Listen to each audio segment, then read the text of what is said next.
बोलो, गोपाल बोलो, सारे ये बोलो, मिलके ये बोलो, अरे सारे ये बोलो। श्रीमद् भागवत जी के षष्ठ स्कंद का 5वां अध्याय। श्री नारद जी के उपदेश से दक्ष पुत्रों की विरक्ति तथा नारद जी को दक्ष का शाप। श्री सुखदेव जी कहते हैं, परीक्षित, भगवान के शक्ति संचार से दक्ष प्रजापति परम समर्थ हो गए थे।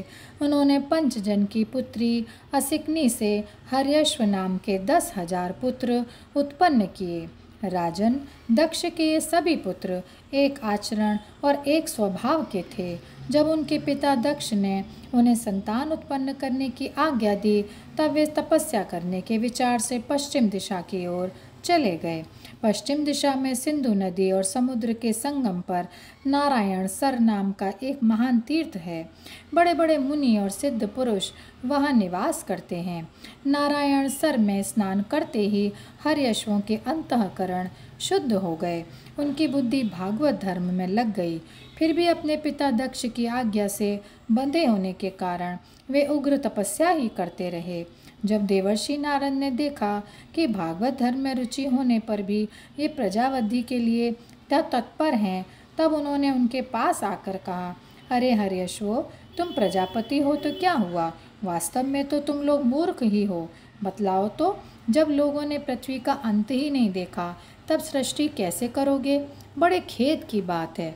देखो, एक ऐसा देश है जिसमें एक ही पुरुष है, एक ऐसा बिल है जिसमें बाहर निकलने का रास्ता ही नहीं है, एक ऐसी स्त्री है जो बहुरूपिणी है, एक ऐसा पुरुष है जो व्यभिचारिणी का पति है, एक ऐसी नदी है जो आगे पीछे दोनों ओर बहती है, एक ऐसा विचित्र घर है जो 25 पदार्थों से बना है, एक ऐसा हंस है जिसकी कहानी बड़ी विचित्र है, एक ऐसा चक्र है जो छुरे एवं वज्र से बना हुआ है और अपने आप घूमता रहता है। मूर्ख हर्यश्वो, जब तक तुम लोग अपने सर्वज्ञ पिता के उचित आदेश को नहीं समझ लोगे और इन उपर्युक्त वस्तुओं को देख नहीं लोगे, तब तक उनके आज्ञानुसार सृष्टि कैसे कर सकोगे? श्री सुखदेव जी कहते हैं, परीक्षित, हर्यश्व जन्म से ही बड़े बुद्धिमान थे। वे देवर्षि नारद की यह पहेली, ये गूढ़ वचन सुनकर अपनी बुद्धि से स्वयं ही विचार करने लगे। देवर्षि नारद का कहना तो सच है कि यह लिंग शरीर ही, जिसे साधारणतः जीव कहते हैं, पृथ्वी है और यही आत्मा का अनादि बंधन है। इसका अंत विनाश देखे बिना मोक्ष के अनुपयोगी कर्मों में लगे रहने से क्या लाभ है? सचमुच ईश्वर एक ही है। वह जागृत आदि तीनों अवस्थाओं और उनके अभिमानियों से भिन्न उनका साक्षी तुरीय है। वही सबका आश्रय है, परंतु उसका आश्रय कोई नहीं है। वही भगवान है। उस प्रकृति आदि से अतीत नित्य मुक्त परमात्मा को देखे बिना भगवान के प्रति असमर्पित कर्मों से जीव को क्या लाभ है? जैसे मनुष्य बिल रूप पाताल में प्रवेश करके वहाँ से लौट नहीं पाता, वैसे ही जीव किसको प्राप्त होकर फिर संसार में नहीं लौटता, जो स्वयं अंतर ज्योति ही स्वरूप है। उस परमात्मा को जाने बिना विनाशवान स्वर्ग आदि फल देने वाले कर्मों को करने से क्या लाभ है? यह अपनी बुद्धि ही बहुरूपिणी और सत्व रज आदि गुणों को धारण करने वाली व्यभिचारिणी स्त्री के समान है। इस जीवन में इसका अंत जाने बिना, विवेक प्राप्त किए बिना अशांति को अधिकाधिक बढ़ाने वाले कर्म करने का प्रयोजन ही क्या है? यह बुद्धि ही उल्टा स्त्री के समान है। इसके संग से जीव रूप पुरुष का ऐश्वर्य, इसकी स्वतंत्रता नष्ट हो गई है। इसी के पीछे पीछे वह उल्टा स्त्री के पति की भांति न जाने कहाँ कहाँ भटक रहा है। इसके विभिन्न गतियों चालों को जाने बिना ही विवेक रहित कर्मों से क्या सिद्धि मिलेगी? माया ही दोनों ओर बहने वाली नदी है। यह सृष्टि भी करती है और प्रलय भी। जो लोग इससे निकलने के लिए तपस्या, विद्या आदि तट का सहारा लेने लगते हैं, उन्हें रोकने के लिए क्रोध, अहंकार आदि के रूप में वह और वेग भी बहने लगती है। जो पुरुष उसके वेग से विवश एवं अनभिज्ञ है, वह मायिक कर्मों से क्या लाभ उठाएगा? यह 25 तत्व ही एक अद्भुत घर हैं।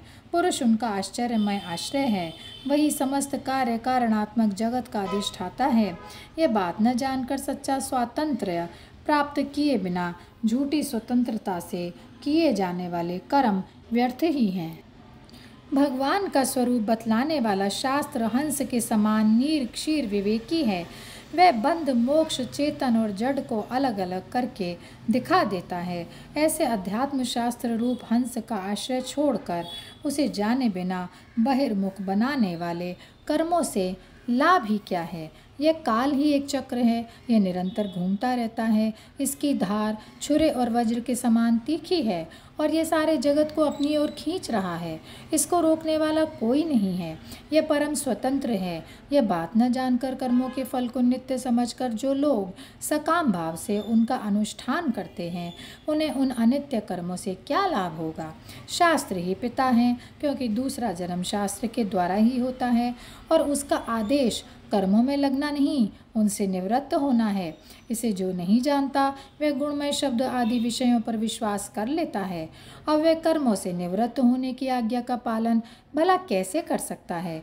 परीक्षित, हर्यश्वों ने एक मत से यही निश्चय किया और नारद जी की परिक्रमा करके वे उस मोक्ष पथ के पथिक बन गए जिस पर चलकर फिर लौटना नहीं पड़ता।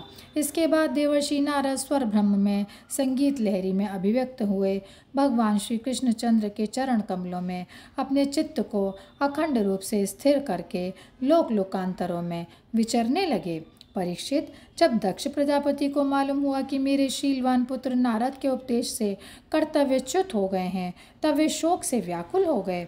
उन्हें बड़ा पश्चाताप हुआ। सचमुच अच्छी संतान का होना भी शोक का ही कारण है। ब्रह्मा जी ने दक्ष प्रजापति को बड़ी सांत्वना दी।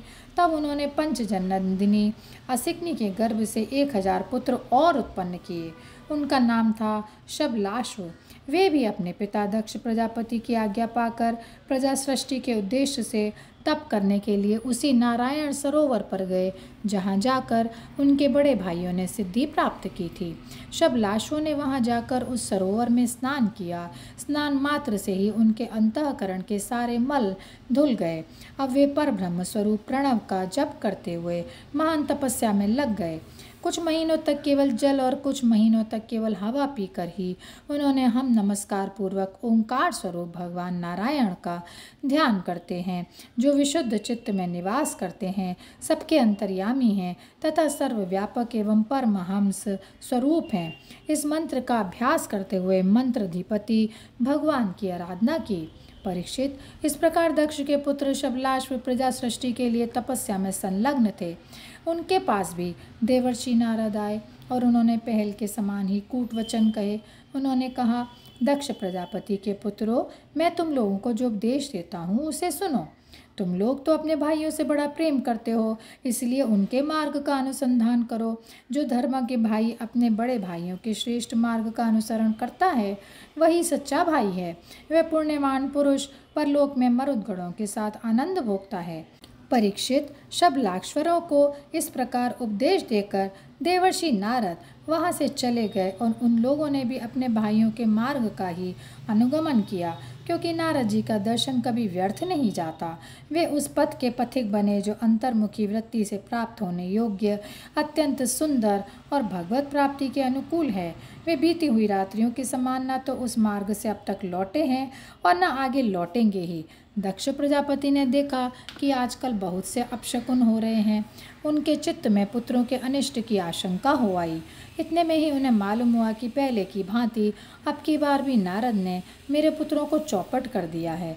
उन्हें अपने पुत्रों की कर्तव्यच्युति से बड़ा शोक हुआ और वे नारद जी पर बड़े क्रोधित हुए। उनके मिलने पर क्रोध के मारे दक्ष प्रजापति के होठ फड़कने लगे और वे आवेश में भरकर नारद जी से बोले। दक्ष प्रजापति ने कहा, ओ दुष्ट, तूने झूठ मूठ साधुओं का बाना पहन रखा है। हमारे भोले भाले बालकों को भिक्षुकों का मार्ग दिखाकर तुमने हमारा बड़ा अपकार किया है। अभी उन्होंने ब्रह्मचर्य से ऋषिगण, यज्ञ से देवगण और पुत्रोत्पत्ति से पितृगण नहीं उतारा था। उन्हें अभी कर्मफल की नश्वरता के संबंध में भी कुछ विचार ही नहीं था, परंतु पापात्मन, तुमने उनके दोनों लोकों का सुख चौपट कर दिया। सचमुच तुम्हारे हृदय में दया का नाम भी नहीं है। तुम इस प्रकार बच्चों की बुद्धि बिगाड़ते फिरते हो। तुमने भगवान के पार्षदों में रहकर उनकी कीर्ति में कलंक ही लगाया है। सचमुच तुम बड़े निर्लज्ज हो। मैं जानता हूँ कि भगवान के पार्षद सदा सर्वदा दुखी प्राणियों पर दया करने के लिए व्यग्र रहते हैं, परंतु तुम प्रेम भाव का विनाश करने वाले हो। तुम उन लोगों से भी वैर करते हो जो किसी से वैर नहीं करते।